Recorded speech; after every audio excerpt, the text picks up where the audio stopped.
to my channel. My name is Augusta Moloko and this is GUSTA'S channel. You guys are definitely welcome. So guys, today we are going to be learning how to make the perfect A-line dress, and this is going to be a freehand method. There is no need for pattern drafting or cut and splash and spread. This is going to be directly on the fabric. So now for our first measurement, we are taking our shoulder divided by 2. So the shoulder I'm working with is 15, so it's 14, sorry, so it's 7, but I added half inch allowance, making it 7.5. So after taking that down, you're going to come down by 1 inch for your shoulder slope. Then you slant it towards the neckline or towards the edge of the fabric. So after that, you come down by 7.5. So the person is a bit very small.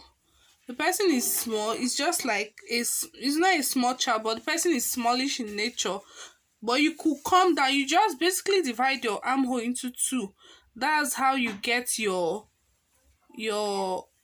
chest line. Yes, that's what you're going to what is going to determine how much you're going to come down. So I've just done that, and I take that same measurement, the same 7.5 again, on my chest line, and I'm ruling it now straight. So that's now my chest line. That's where I'll be taking my bust measurement. But before then, we are going to our half length measurement, and our half length for this client I'm working for is 15 inches. You can just get your half length. Like if your underbust is 13, just add 2 inches to it, you just get your half length, right? So I'm going to also be making that into a straight line. Then after we have done that, I am indicating here that I already got my length. So now it's time to put our circumference measurement. I divided my bust by 4 and added 2 inch allowance. I like to add 2 inch allowance to be on a safe side. So I also looked for the middle of my armhole, and I got it, and then I inserted this. Also came in by half inch because of the curve, because this is the front part, so you have to come in by half inch, then you curve to your armhole. That's what I just did here.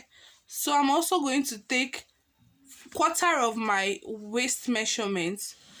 Waist is 31, so I divided it by 4 as well, and I'm going to impute the measurement on that half length line.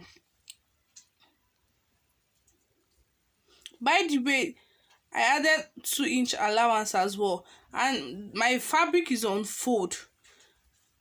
I connected the bust to the waistline.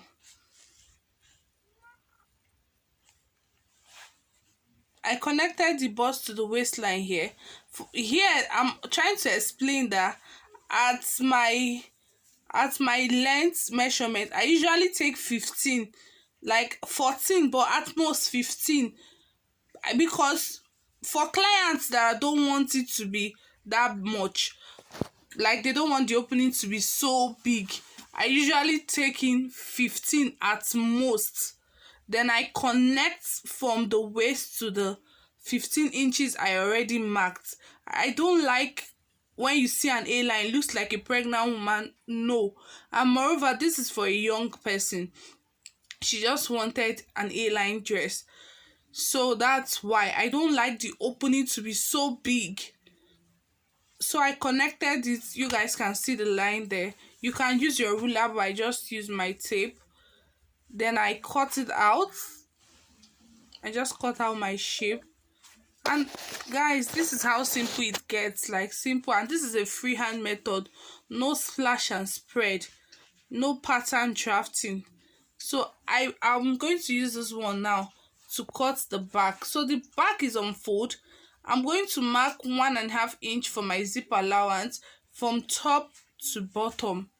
1.5 inch from top to bottom before I'll place my front pattern, because it's basically the same thing, but the difference between the front and the back is just your zip allowance. So I'm now placing my, and you're placing the front piece at the 1.5 inch line, not at the edge. 1.5 inch line, that's where you place it. So after placing it now, I do a little bit of tightening at the waist to eliminate this zip bulge that usually pops out. So for other places it's 1.5, but at the waistline I just use 1 inch, then I just connect it back into the 1.5 inch. But at the waist I only leave only 1 inches. I don't make all of them the same, so that it's going to eliminate that zip bulge, and that's it. So now I'm cutting the front and the back, and that's it. Oh, basically we've succeeded in cutting our A-line dress. Like, how simple can this get? Which other simpler way is there to cut an A-line dress if not this method? Like, guys, this is how you cut an A-line dress in 2022. No time to waste time. This is how you cut it. So simple, so easy. So now we'll move to the neckline. Because of this is a turtleneck, I'm going for 3x3.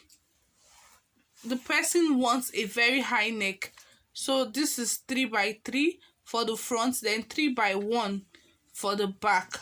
Because if you're turning with your lining as well, it's still going to, neckline is going to drop a bit, right? So that's why I'm using 1 inch for the back, then 3 inches for the front, and I'm going to cut it out now. So that's what I'm doing right now. I'm cutting out. I just finished cutting out the back. This is the front one now.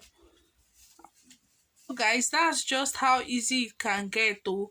So the next video I'll be uploading, because it's too lengthy for me to put in the sewing and the cutting. So the next one I'm going to be uploading now is going to be the sewing. That's it for me today, guys. Make sure you like, you comment, you subscribe. If you're not subscribed, like, what is happening? Please subscribe, turn on your post notification bell so that you'll be instantly notified anytime I upload a new video. I'll see you guys in my next video. Bye guys. You guys should watch out for my next video. Please subscribe. I'll see you guys. Bye.